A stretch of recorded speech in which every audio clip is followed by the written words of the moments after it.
Hello, Nightmare Society family. I have two extremely disturbing true stories lined up for you tonight. Our contributors are anonymous, but I wanted to send out a huge thank you to two of our listeners. Clotittle and Tedo242 left me some very kind remarks in their reviews on Apple, and it was just the breath of fresh air I needed. A lot has been going on in life lately. I'm moving across the country in 2 days, and you know how life gets. I try really hard to make this a podcast I would love to listen to, and sometimes when you send your stuff out into the ether, you're not sure how it's being received and if people are actually enjoying it. I don't get updates when a review is posted on a particular app, so I just happened upon these the other day. And quite honestly, I was losing hope of getting any written reviews. So to Clotittle and Tedo242, I appreciate you. Your reviews made my day. Now, on to the stories. It is one of my most favorite movies, and now that It Chapter 2 is out, I thought it would be fun to share some true yet horrific clown stories. So get comfy, pull out your favorite paper sailboat, and prepare yourself for another episode of The Nightmare Society.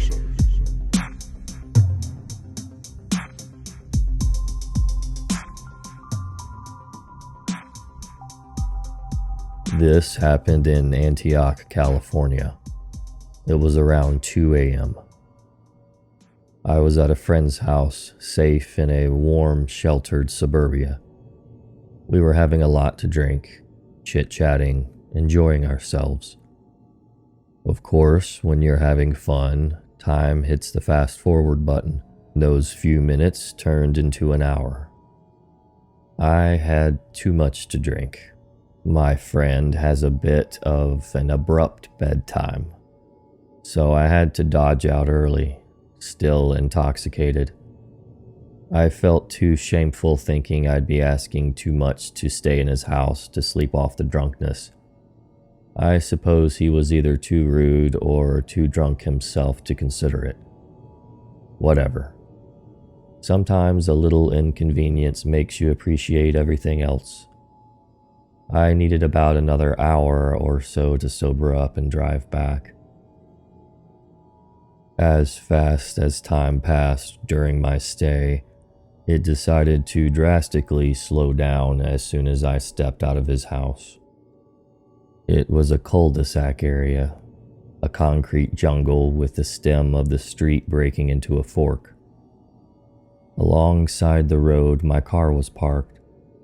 The only street light that worked was in the middle of the cul-de-sac's circle, about 80 yards away. I stumbled towards my car, produced my keys, felt the metal line up, opened my door, and shifted to the back seat. Because this was a dark, strange, and unfamiliar neighborhood, I took the leftover newspapers and a sweater in my back seat to cover myself up. I was a little scared. I wanted to camouflage myself and not just be some guy awkwardly sitting in his car waiting for time to pass in order to drive home. I couldn't fall asleep. The uncomfortable feeling of a cheap backseat bed enshrouded in darkness did not make the chance of slumber easier. It felt too ominous. And of course, my mind began to wonder. I thought of worst-case scenarios, like how the police would shine their lights in on me through the window, or a drunk driver hitting my car, and wait. What is that? In the distance, about 100 yards away, I could hear footsteps approaching. The gravel scuffed with each step forward, growing in proximity, but periodically taking stops. I wondered why until it made sense in my mind. Whoever it was probably looking through the cars carefully with the intent to steal one. I couldn't recall how many cars were on the block, but I counted 3 full stops until he was at my window, breathing. I froze.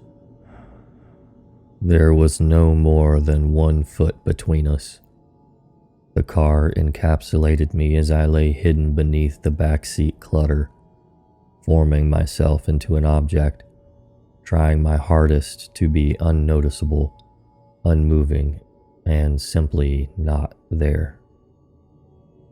I see you, said a 40-plus-year-old man in perverse baby talk. Imagine when you were playing hide and seek and one of your friends tricks you into coming out. He said it in that tone of voice, as if baiting me, like he was questioning whether the clutter in the back seat was just clutter or a person. I didn't want to move or check the window. I remained clutter. Give me an Academy Award. My body reacted by minimizing my breathing so much that I felt paralyzed. I dare not look, my eyes fixated on the back seat of the passenger side. I didn't blink. I didn't move. I didn't breathe. My heart was pounding so hard it shook my body with each throb. He circled around the car. My ears did not fail me. I heard the steps. I felt like I was part of the car. I could feel him touching the trunk as he carefully pressed down on it, as if to test the alarm, as if to test me. I was in the middle of fight or flight. I couldn't do either without elevating danger. I was frozen and hoping to God he was bluffing.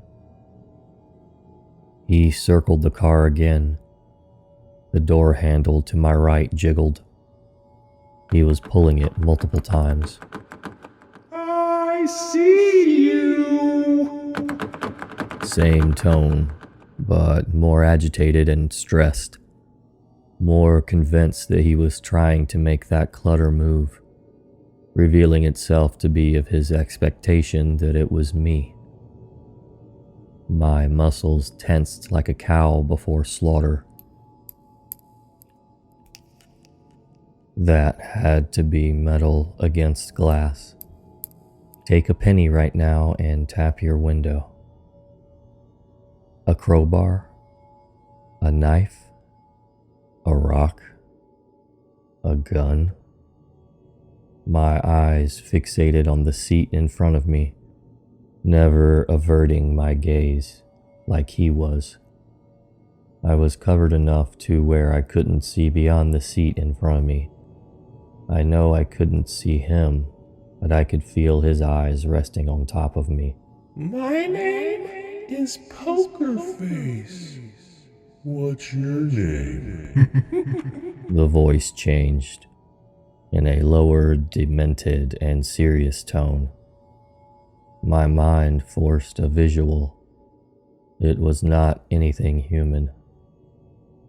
I already accepted my death. I was ready to be shot in the head, ready to take a life-changing bullet, multiple knife wounds.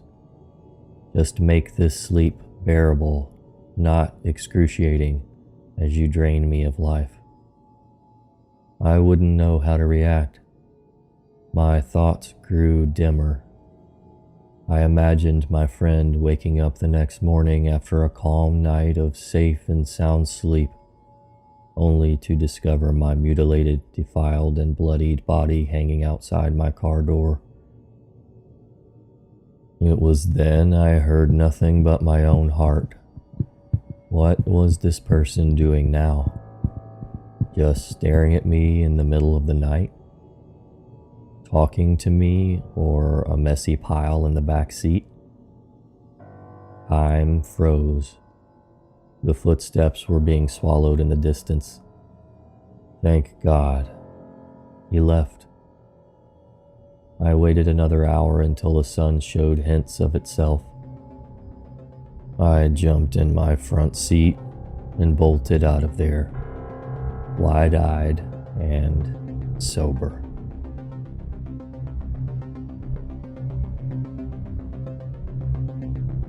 This is not a new story.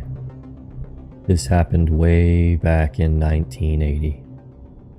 I was 5 years old and was invited to a neighbor's birthday party. We lived in the quiet suburbs of Baltimore, Maryland. It was an idyllic town.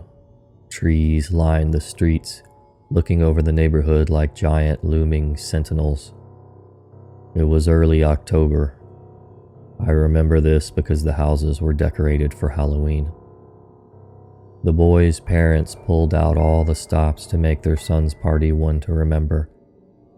There was a slow-moving, sad-faced donkey that the smaller children were permitted to ride. I was not allowed to ride the donkey. I was a fat boy, even at age 5. I was also as loud as I was fat. It was my loud mouth that caused this pleasant afternoon of cake, ice cream, and piñatas to quickly unravel into a horrifying nightmare. Aside from the usual accoutrements at a 7-year-old's birthday party, there was a clown. The clown walked around silently, prancing and smiling. He would laugh silently. He would do the old, "I got your nose" trick and pull coins out from behind our ears. He made balloon animals and attempted to ride a unicycle. The other kids laughed. I hated the clown. Everything about him made me uncomfortable. And because of this, my fat 5-year-old self decided it was a decent idea to give the clown a hard time. Birthday Boy announced aloud that it was time to head inside to see the special clown magic show. All the kids went into the living room and sat on the hardwood floor. I stood in the back. The clown proceeded with the magic show. He pulled a fake rabbit out of his hat and performed other hat tricks as I stood in the back of the room and jeered him. I would yell out how the tricks were done. The clown continued to silently smile, making no sound as he went about his magical presentation. His face said happiness, but his eyes screamed rage at me. This went on for 15 minutes. The kids laughed as the clown fumbled through some crappy dime store magic tricks. I don't know if it was an act of mercy, but Birthday Boy's parents shouted, "Piñata time!" And all the kids ran outside to smash a cardboard donkey stuffed with candy. After a few minutes outside, all of the fruit punch I drank through the day wanted out. I scurried back into the house in search of the toilet. The house was quiet, and the sun had shifted in the sky, leaving the kitchen and the adjoining hallway bath in a murky, early evening light. As I walked through the kitchen and into the hall from a room in the hall, stepped the clown into the hallway. He stood there, staring at me, staring at him. It seemed like one of those Wild West showdowns from the cowboy movies my dad used to watch on television. He lurched slowly toward me, his painted smile unwavering, but his eyes bloodshot and filled with unbridled hatred. Here, piggy, piggy. I walked a few steps in reverse before spinning on my heels and trying to make it to the kitchen. I felt a large hand land on my shoulder. I was spun around forcefully and fell to the floor. The clown stood above me for a moment before putting a giant clown shoe on my fat chest. I remember trying to squirm, and I remember wanting to scream and cry for help. But it never happened. He stood over me, pinning me to the floor before brandishing one of those old-style seltzer bottles. He proceeded to spray the crotch of my pants, and in a sing-song voice he cooed, Piggy going pee-pee. Piggy going pee-pee. until the contents of the bottle were drained. When he moved his foot from my chest, I lashed out with my feet, kicking at his shins and trying to scurry away at the same time. I ran into a pantry and slammed the door. It was a really terrible hiding place. He had to see where I went. The pantry was about 4 feet away from where I was laying on the floor just moments ago. It was dark in the pantry and smelled of pine saw cleaning solvent. There was no lock on the inside to protect me from the clown. In the dark pantry, I slid to the floor and tried not to sob uncontrollably. Minutes passed. Those minutes felt like hours. I heard no other sound than my wheezing and a fear fart that squeaked out. Oh, Piggy, Piggy! Did you make poopy in the pantry? The voice came from inside the dark pantry in which I was hiding. Or so I thought. I froze in fear, not moving, not breathing. I did not know where the clown was. If he was in the pantry with me, I needed to get out. If he was out there, I needed to stay in the pantry. I lowered my head to the floor and squinted through the gap between the bottom of the pantry door and the floor. There was not much to see. What little light bled through the bottom of the door was quickly blacked out, and a bloodshot eye stared back at me from the other side of the door. There was a low, guttural laugh and a voice that either hissed, Boo, Piggy. or Poo, Piggy. I squeezed my eyes shut and started crying at near hysterical level. The door swung open and I screamed as loud as I could. Standing in the doorway was my dad. What the hell are you doing? He asked. Clown! I screamed. He picked me up, carried me out of the pantry, out of the house, and back to the safety of our house.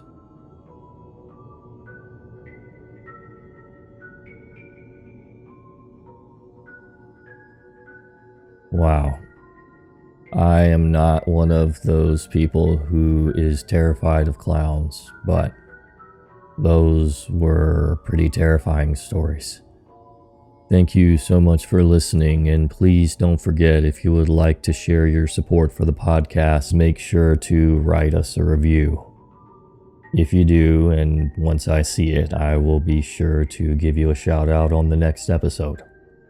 If you think I might have missed the review, be sure to reach out to me. I'm on Twitter frequently at Society_Radio. I'm also on Instagram at NightmareSocietyRadio, and you can also feel free to contact me at my email, NightmareSocietyRadio@gmail.com, where you can also send your scary true stories. Thanks for listening, and as always, stay safe.